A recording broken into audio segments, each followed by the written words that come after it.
नमो तस्स भगवतो अरहतो सम्मा संबुद्धस्स। तीन रत्नांना त्रिवार अभिवादन करतो।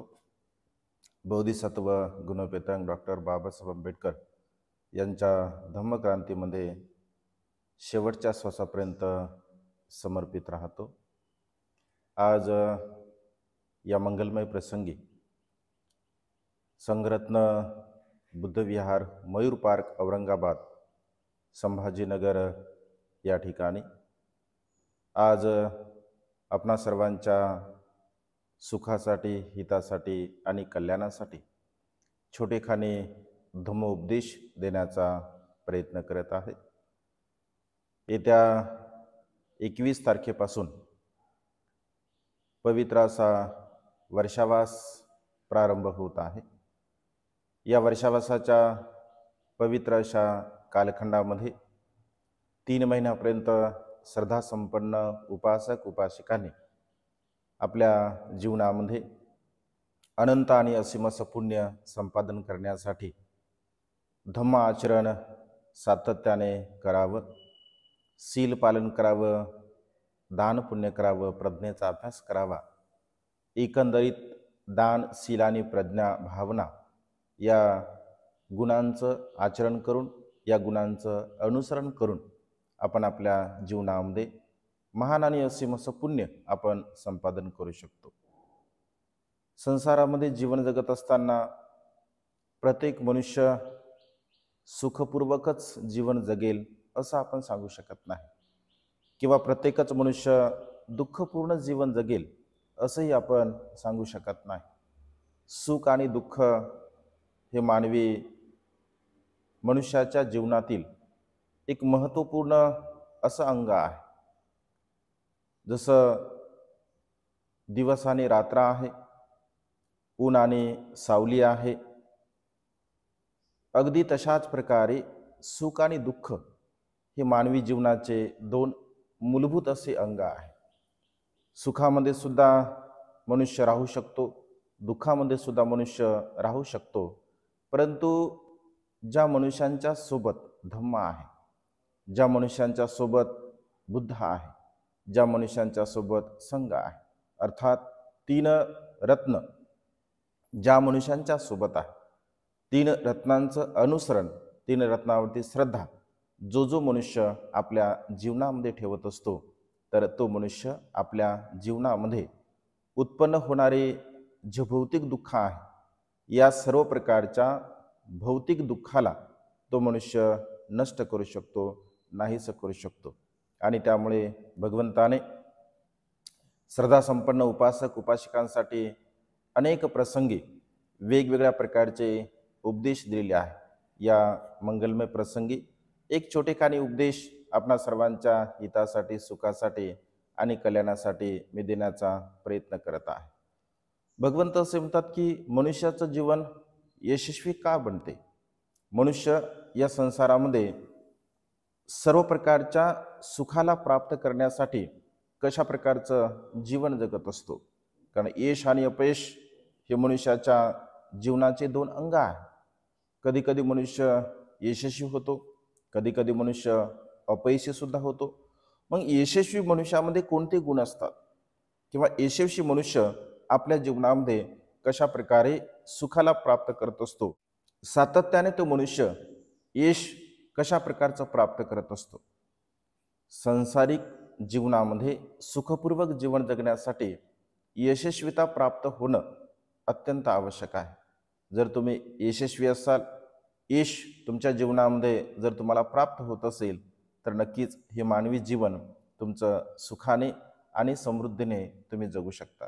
आणि त्यामुळे आज या मंगलमय प्रसंगी भगवंताने 7 प्रकारचे विशेष गुण असे सांगितले आहे। या 7 प्रकारच्या विशेष गुणाचं आचरण करणारा मनुष्य, त्याला धारण करणारा मनुष्य, समजून घेणारा मनुष्य आपल्या जीवनामध्ये यशस्वी होतो असं भगवंताने म्हटलं आहे। आपण बघूया की भगवंताने हे 7 प्रकारचे गुण कोणकोणते सांगितले आहे आणि कशा प्रकारचे आहे। जर ही 7 प्रकारचे गुण जर तुमच्यामध्ये असतील तर नक्कीच तुम्ही यशस्वी मनुष्य आहात. किंवा हे 7 प्रकारचे गुण जर तुमच्यामध्ये नसतील तर या 7 प्रकारच्या गुणांचा विकास, हे 7 प्रकारचे गुण कशा प्रकारे तुमच्या जीवनामध्ये तुम्हाला वाढवता येतील, कशा प्रकारे या 7 गुणांचा विकास तुमच्या जीवनामध्ये करता येईल, तर नक्कीच हे 7 गुण तुमच्या जीवनामध्ये यशस्वी जीवन जगण्यासाठी तुम्हाला सहाय्यक ठरतील, अशा प्रकारची एक आशा मी बाळगतो. भगवंत असे म्हणतात की जो मनुष्य 3 रत्नांच्या प्रती श्रद्धा ठेवत असतो, बुद्धाप्रती श्रद्धा ठेवतो, धम्माप्रती श्रद्धा ठेवतो आणि संघाप्रती श्रद्धा ठेवत असतो, तर तो मनुष्य आपल्या जीवनामध्ये यशस्वी होतो. त्यापैकीच महत्त्वपूर्ण असा पहिला गुण सांगताना भगवंत असे म्हणतात की जे श्रद्धासंपन्न उपासक आणि उपासिका भिक्खूंच्या वारंवार भेटी घेत असतात तर त्यांच्या जीवनाचं एक यशस्वी हे पाऊल आहे. आता भगवंत असे म्हणतात की वारंवार भेटी घेतल्या पाहिजे, भिक्खूंच्या भेटी घेतल्या पाहिजे, भिक्खुनींच्या भेटी घेतल्या पाहिजे. वारंवार भेटी का घेतल्या पाहिजे, कशासाठी घेतल्या पाहिजे? बौद्ध साहित्यांचं जेव्हा आपण वाचन करतो, चिंतन करतो, मनन करतो, तर ही गोष्ट प्रामुख्याने आपल्या लक्षामध्ये येऊ शकते. भगवंत श्रावस्तीमध्ये 25 वर्षावास भगवंताने श्रावस्ती या नगरामध्ये केले. अनाथपिंडक निर्मित जेतवन बुद्ध विहारामध्ये भगवंताने 19 वर्षावास केले. माता विशाखाने निर्माण केलेला जो पूर्वाराम विहार होता, त्या पूर्वाराम विहारामध्ये भगवंताने 6 वर्षावास केले. म्हणजे एकंदरीत 25 वर्षावास भगवंताने श्रावस्ती येथे घालवले आहे. मग श्रावस्ती येथे भगवंत जेव्हा जेव्हा हे वास्तव्य करत असत तेव्हा तेव्हा भगवंतांना भेटण्यासाठी अनेक प्रकारचे उपासक उपासिका जात असत.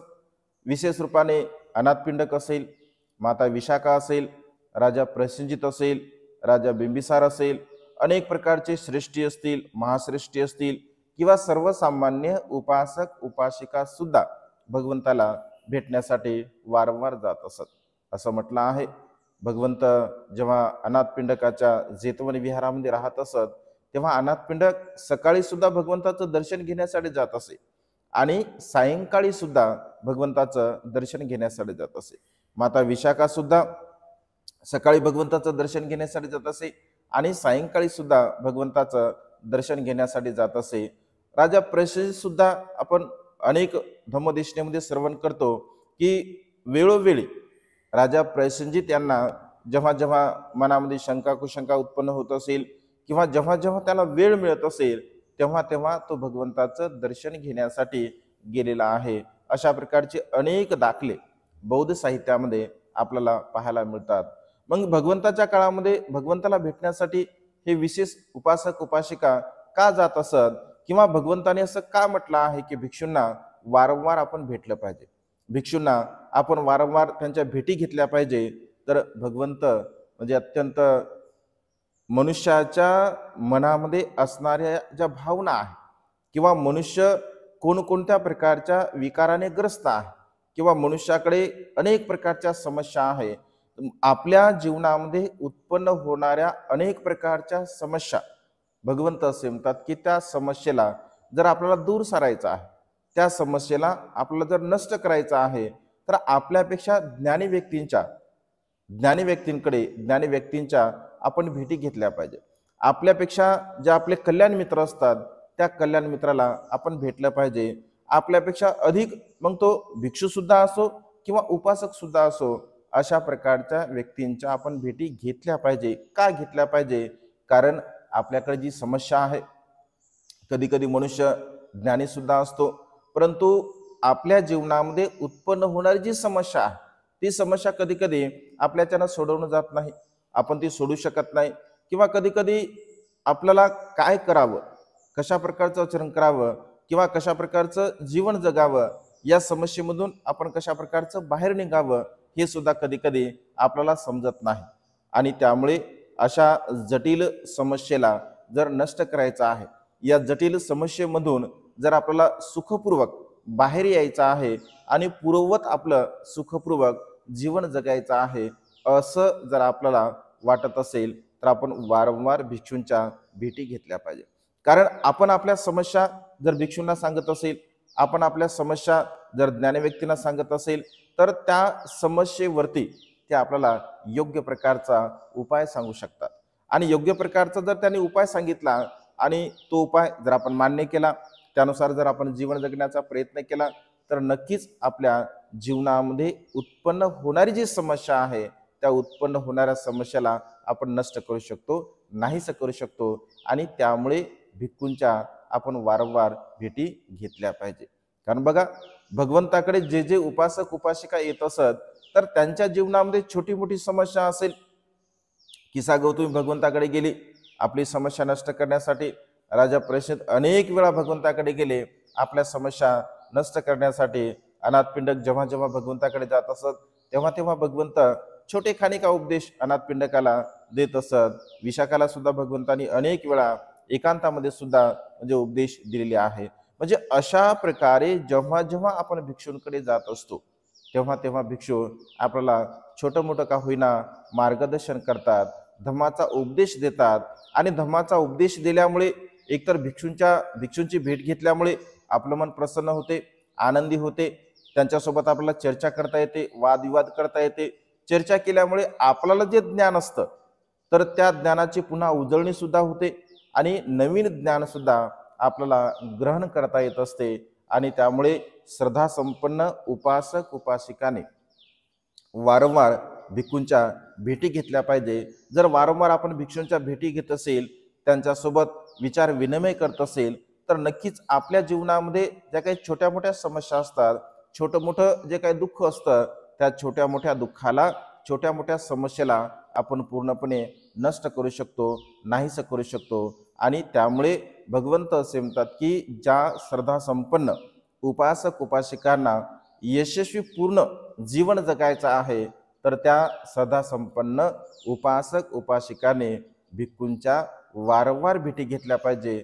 जे लोक भिक्षूंच्या वारंवार भेटी घेतात तर ते निश्चितपणे यशस्वी जीवनाकडे वाटचाल करत असतात। आणि त्यामुळे भगवंताने हा पहिला सद्गुण सांगितला आहे की यशस्वी जीवन जगण्यासाठी आपण वारंवार भिक्षूंच्या भेटी सुद्धा घेतल्या पाहिजे।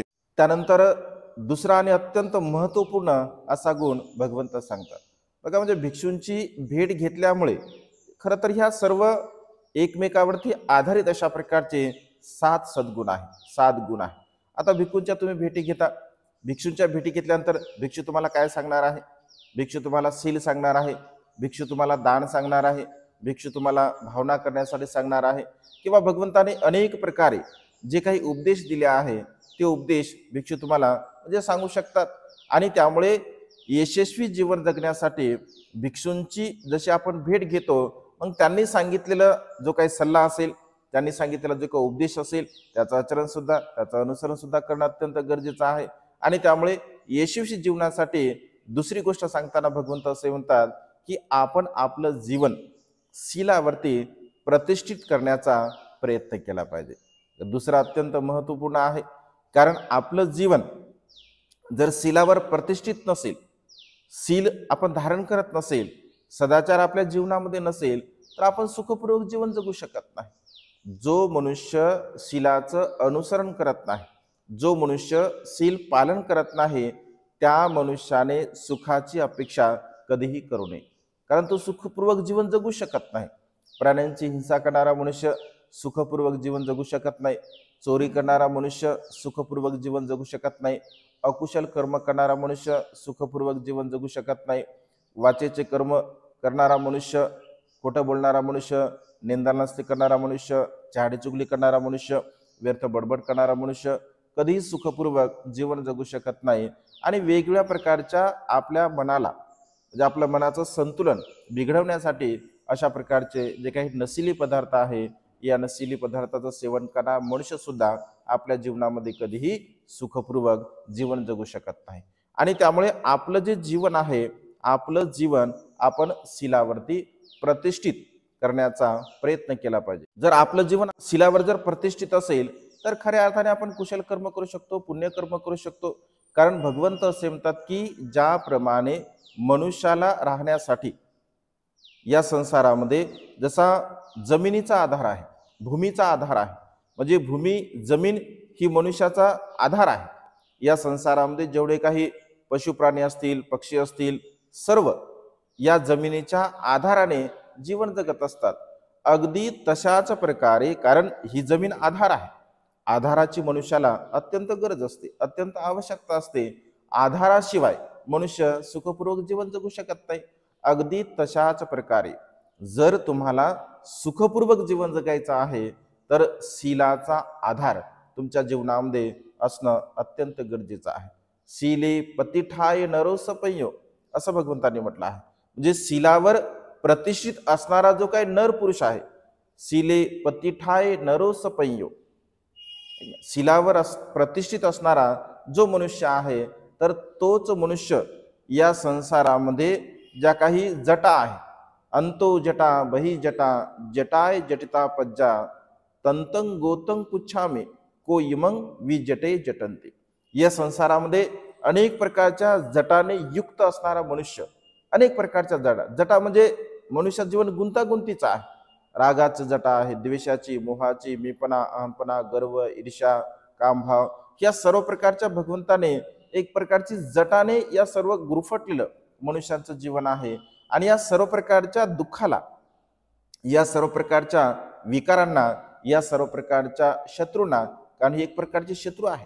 राग आपला शत्रू आहे, द्वेष आपला शत्रू आहे, मोह आपला शत्रू आहे, अकुशल भाव, दुर्भाव, अनेक प्रकारचे अकुशल कर्म जेवढे काही आहे, हे सर्व प्रकारचे अकुशल कर्म आपल्या जीवनामध्ये शत्रुत्वाचं काम करत असतात. आणि त्यामुळे भगवंत असे म्हणतात की जर मनुष्य शीलावरती जर प्रतिष्ठित असेल, शीलाला तो धारण करत असेल, शीलाला तो समजून घेत असेल, शीलानुसार तो जीवन जगत असेल, तर तो मनुष्य आपलं जीवन यशस्वीपणे पूर्णत्वास नेऊ शकतो. तो मनुष्य यशस्वी जीवन जगू शकतो. आणि त्यामुळे सातत्याने आपण पंचशिलेचं पालन केलं पाहिजे. ज्या उपासक उपासकांना असं वाटतं की अधिक आपण सुखपूर्वक जीवन जगावं, अधिक आपण चांगल्या प्रकारचं जीवन जगावं, तर त्या श्रद्धा संपन्न उपासक उपासिकांनी 4 उपवास सुद्धा आपल्या जीवनामध्ये केले पाहिजे.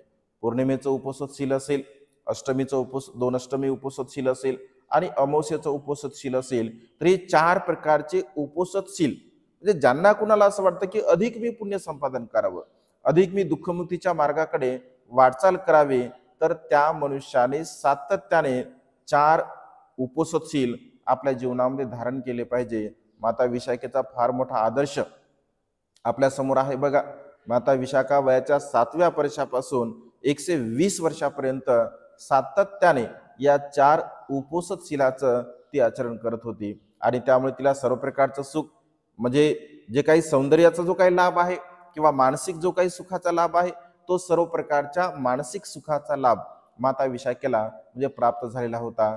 आणि त्यामुळे श्रद्धा संपन्न उपासक उपासिकाने या वर्षावासाच्या पवित्र अशा कालखंडामध्ये एक अधिष्ठान केलं पाहिजे की या किमान 3 महिन्यापर्यंत का होईना मी सातत्याने उपवासशीलाचं आचरण करेल, सातत्याने उपवासशील माझ्या जीवनामध्ये मी पालन करेल. आपण ऑनलाईन पद्धतीने सुद्धा म्हणजे उपवास शिबिर सायंकाळी राबवत असतो. सकाळच्या आपण सकाळच्या प्रहरी जे या वर्षावासाच्या 3 महिन्याच्या कालखंडामध्ये ऑनलाईन पद्धतीने सुद्धा आपण उपवासशील म्हणजे राबवत असतो. आणि आपल्या चॅनलवरती सुद्धा प्युरिटी ऑफ माइंडवरती सुद्धा उपवासशीलाच्या संदर्भामध्ये तुम्हाला अनेक प्रकारच्या धम्मदेशना ऐकायला मिळते. म्हणजे सातत्याने म्हणजे उपवासशील कशा प्रकारचं आचरण करावं, कशा प्रकारचं पालन करावं, ते पालन केल्यामुळे काय लाभ होतो, काय फायदे होतात, या सविस्तरपणे देशना तुम्हाला आपल्या चॅनलवरती ऐकायला मिळतील. आणि त्यामुळे कारण उपवासशील अत्यंत महत्त्वपूर्ण आहे, त्यामुळे सातत्याने तुम्ही तुमच्या जीवनामध्ये शीलावरती मला प्रतिष्ठित कशा प्रकारे होता येईल याचा सातत्याने आपण प्रयत्न केला पाहिजे. आणि जो मनुष्य शीलावरती मला प्रतिष्ठित कशा प्रकारे होता येईल या संदर्भामध्ये जर चिंतन करत असेल, मनन करत असेल, तर नक्कीच तो मनुष्य सुखपूर्वक जीवन जगत असतो आणि त्या मनुष्याचं जीवन मात्र यशस्वी होऊ शकते असं भगवंतांनी म्हटलं आहे. आणि त्यामुळे यशस्वी जीवनासाठी हा दुसरा आणि अत्यंत महत्त्वपूर्ण असा सद्गुण आहे की आपण शीलावरती प्रतिष्ठित झालं पाहिजे. त्यानंतर तिसरा आणि अत्यंत महत्त्वपूर्ण असा गुण आहे, संसारामध्ये जीवन जगत असताना भगवंत असे म्हणतात की अनेक प्रकारचं दुःख आपल्या जीवनामध्ये आपल्याला प्राप्त होत असते. भिक्खूंच्या आपण वारंवार भेटी घेतल्या पाहिजे. त्यानंतर आपण शिलावर प्रतिष्ठित सुद्धा झालं पाहिजे. आणि तिसरा आणि अत्यंत महत्वपूर्ण, भगवंत असे म्हणतात की धम्म श्रवण करत असताना, म्हणजे जेव्हा जेव्हा जेव्हा आपल्या जीवनामध्ये धम्म श्रवण करण्याची संधी उपलब्ध होत असते, कालेन धम्म सवनं एतं मंगलमुत्तमं, अशा प्रकारे भगवंताने म्हटलं आहे. म्हणजे कालेन धम्म सवनं, जेव्हा जेव्हा तुमच्या जीवनामध्ये वेळ येतो, काळ येतो, प्रसंग येत असतो, तर त्या त्या प्रसंगाला अनुसरून आपण धम्म श्रवण केला पाहिजे. धम्म श्रवण करण्यासाठी आपण कधीही टाळाटाळ केली नाही पाहिजे. धम्म श्रवण करण्यासाठी आपण कधीही प्रमाद केला नाही पाहिजे. धम्म श्रवण करण्यासाठी आपण कधीही दिरंगाई केली नाही पाहिजे. कारण अनेक लोक संसारामध्ये आपण पाहतो की धम्म श्रवण करण्यासाठी अनेक लोकांना प्रमाद उत्पन्न होतो, म्हणजे आळस उत्पन्न होतो. अनेक लोक आळशी असतात, अनेक लोक प्रमादी असतात, आणि प्रमादी मनुष्य कधी धम्म श्रवण करू शकत नाही. जो प्रमादाने युक्त आहे तो धम्मश्रवण कसा करू शकेल? रागाने युक्त असणारा मनुष्य धम्मश्रवण करू शकत नाही. द्वेषाने युक्त असणारा मनुष्य धम्मश्रवण करू शकत नाही. मोहाने युक्त असणारा मनुष्य धम्मश्रवण करू शकत नाही. एकंदरीत ज्या ज्या मनुष्यांच्या चित्तामध्ये अकुशल भाव आहे, अकुशल विकार आहे, तर तो मनुष्य धम्म कसा श्रवण करेल?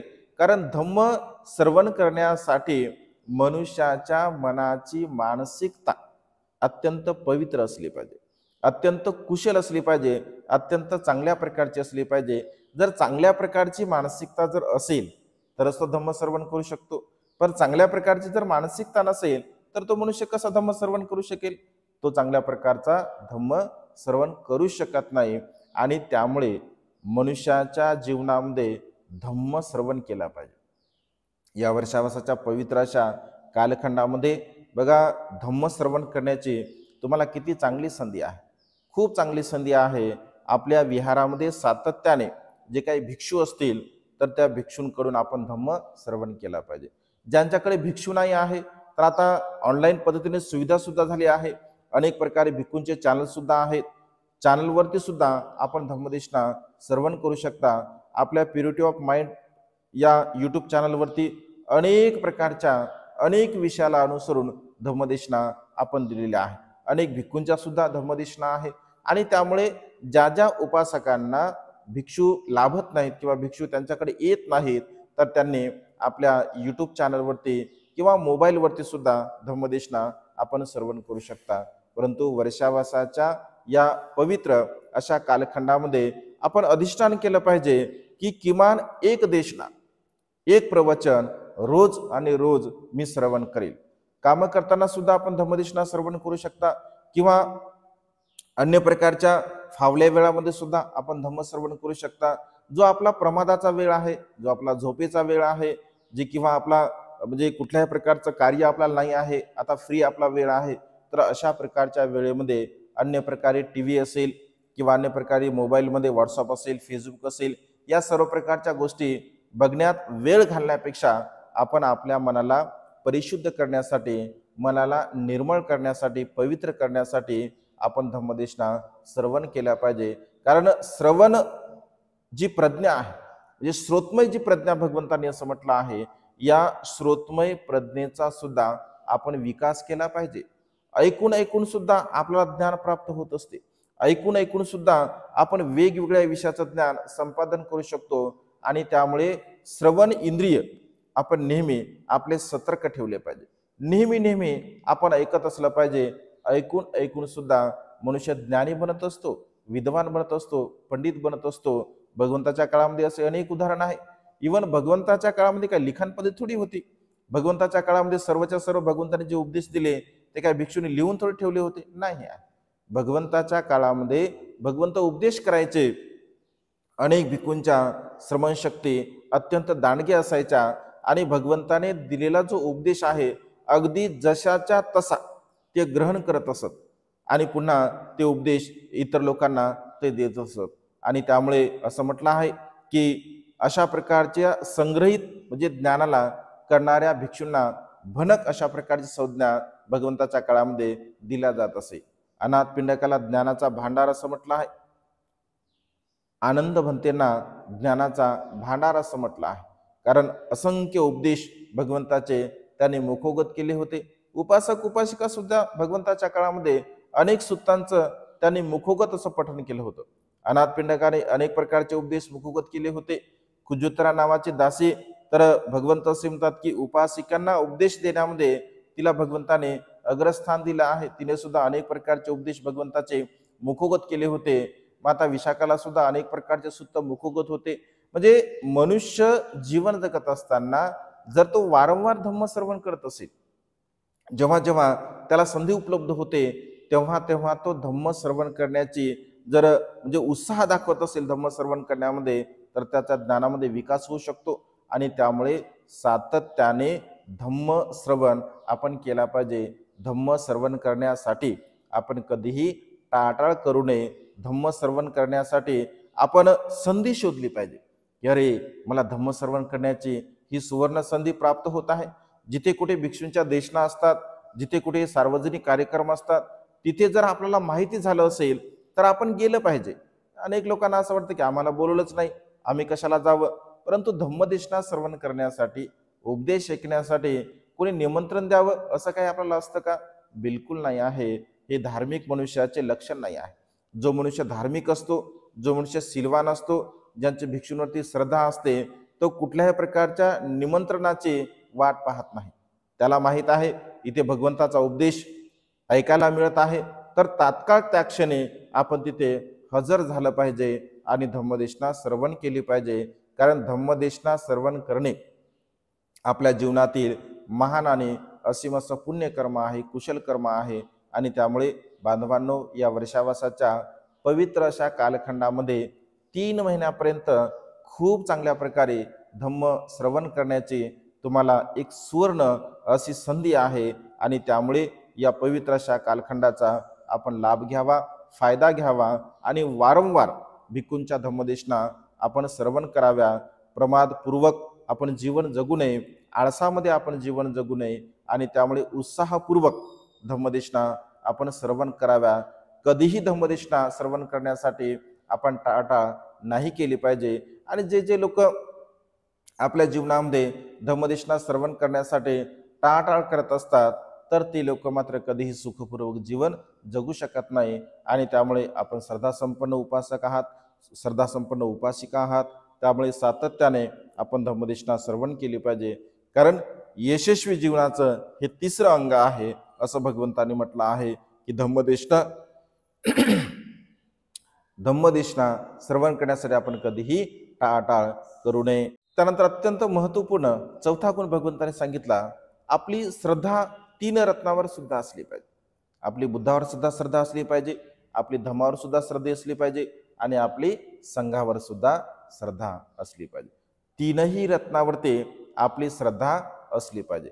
जर 3ही रत्नावरती जर आपली श्रद्धा असेल तर आपल्या जीवनामध्ये एक सुखपूर्वक जीवन जगण्याचा मार्ग आपल्याला प्राप्त होत असतो. आणि त्यामुळे असा विचार करू नये की माझी बुद्धावर श्रद्धा आहे, माझी धम्मावर श्रद्धा आहे, माझी संघावर श्रद्धा नाही आहे.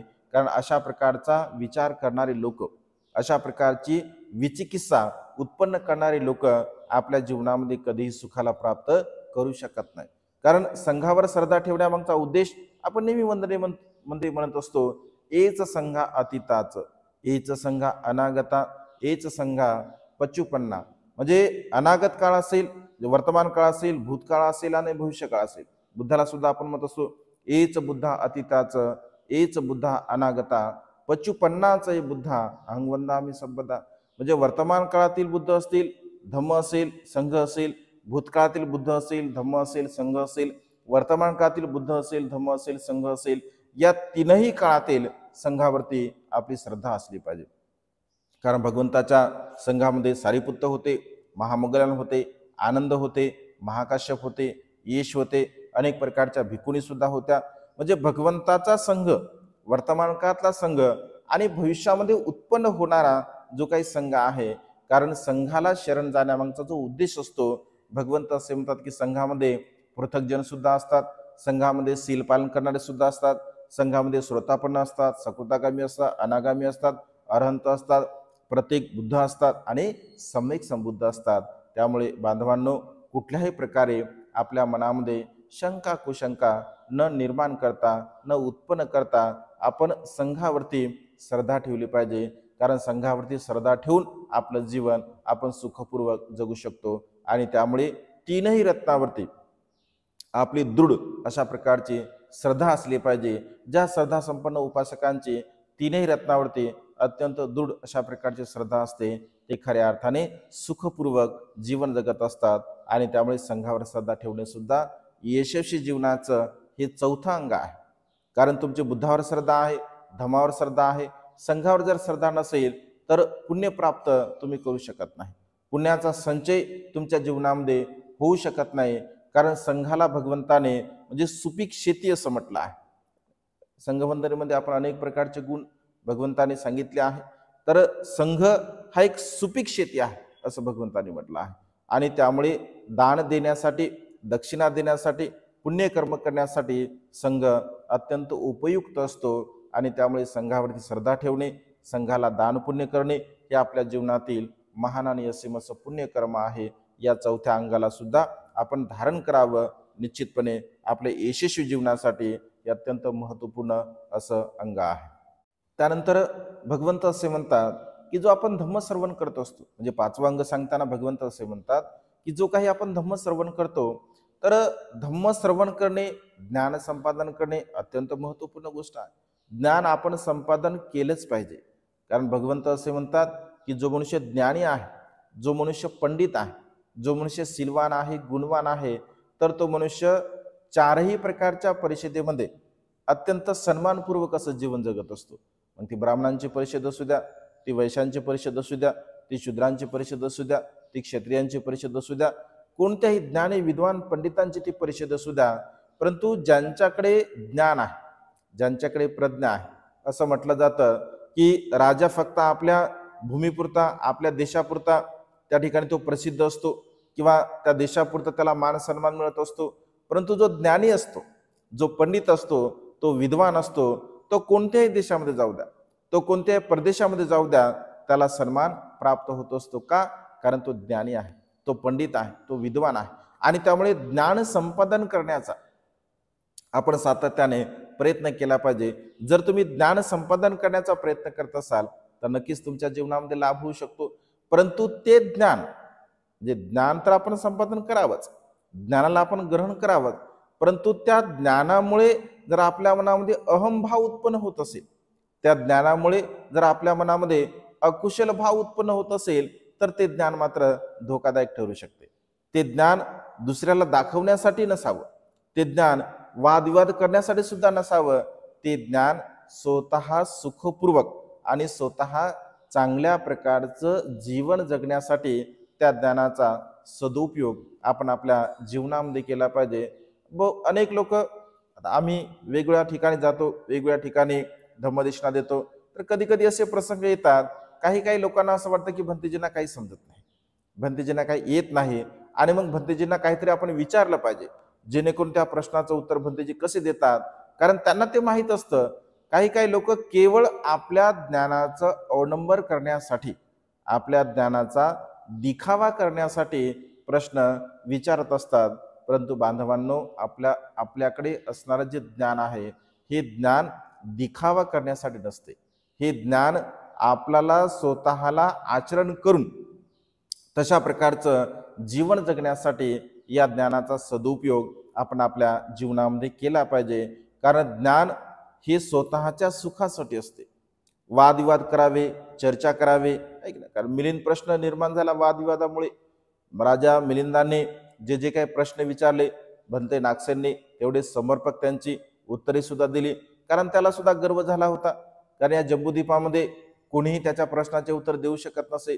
परंतु या संसारामध्ये जर प्रश्न विचारणारा जर उत्पन्न होत असेल, तर उत्तर देणारा सुद्धा उत्पन्न होत असतो. आणि त्यामुळे आपल्याकडे ज्ञान आहे, आपण ज्ञानी आहोत, आपण पंडित आहोत, विद्वान आहोत, बुद्धिवान आहोत, ही अत्यंत चांगल्या प्रकारची गोष्ट आहे.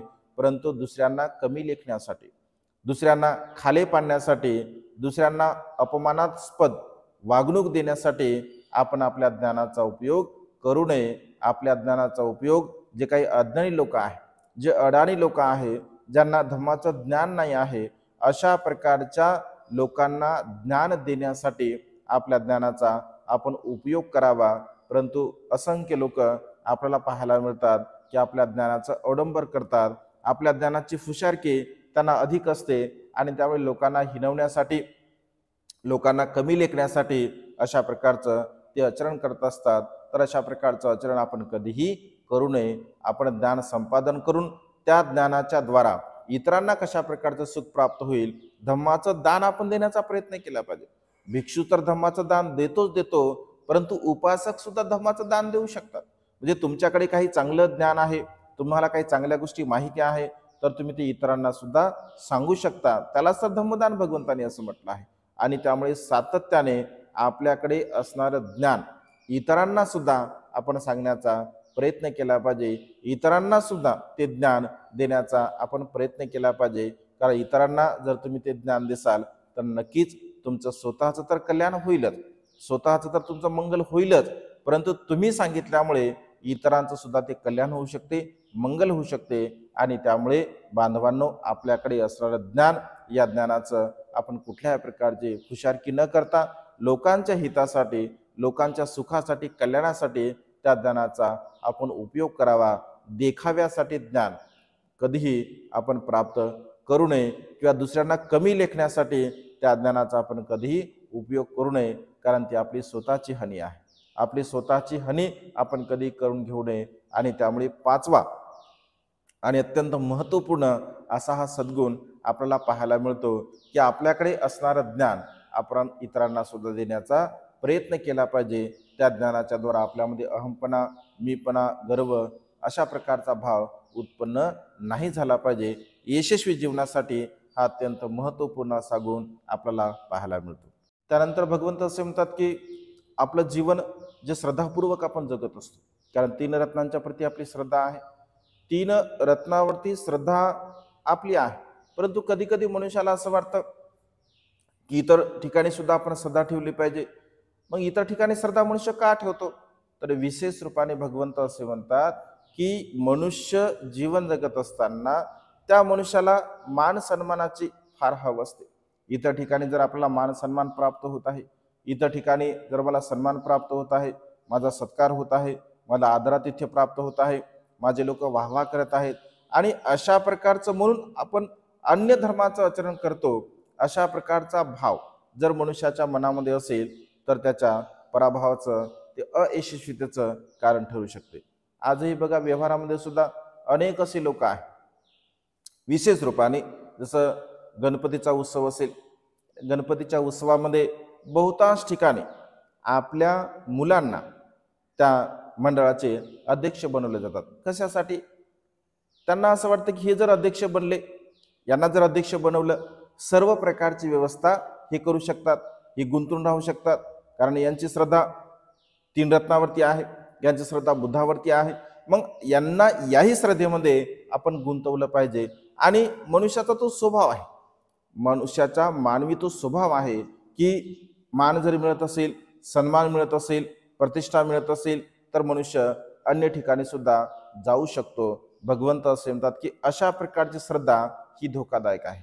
मनुष्याच्या जीवनामध्ये अशी कधीही श्रद्धा आपण उत्पन्न करू नये। 3 रत्नांच्या व्यतिरिक्त आपली कुठेही श्रद्धा नसली नाही पाहिजे, कुठेही श्रद्धा आपण ठेवू नये, कारण आपण 3 रत्नांच्या व्यतिरिक्त जर श्रद्धा ठेवत असेल तर आपण सुखपूर्वक जीवन जगू शकत नाही।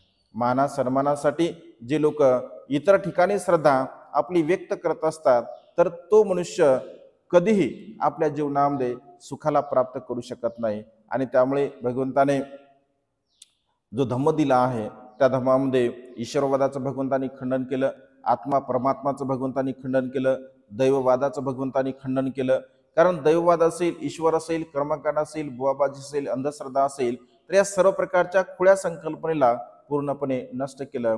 धम्म देत असताना धम्मदीक्षेच्या संदर्भामध्ये बाबासाहेबांनी सुद्धा 22 प्रतिज्ञा आपल्याला दिलेल्या आहेत। अनेक लोक 22 प्रतिज्ञेचं उल्लंघन करतात। बाबासाहेबांनी अत्यंत विचारपूर्वक, अत्यंत समय सूचकतेने आणि येणाऱ्या काळातील जे काही धोके आहे त्या धोक्यांना ओळखून बाबासाहेबांनी खरं तर 22 प्रतिज्ञा दिल्या होत्या। परंतु दुर्दैवाची गोष्ट, अनेक बांधव 22 प्रतिनिधीला समजून घेतले नाही, 22 प्रतिनिधीला समजू शकले नाही आणि त्यामुळे अन्य धर्माचं सुद्धा ते आचरण करतात. त्यामुळे जे काही बाबासाहेबांचे खरे अनुयायी आहेत तर त्यांनी सातत्याने 22 प्रतिज्ञेचं काटेकोरपणे पालन केलं पाहिजे.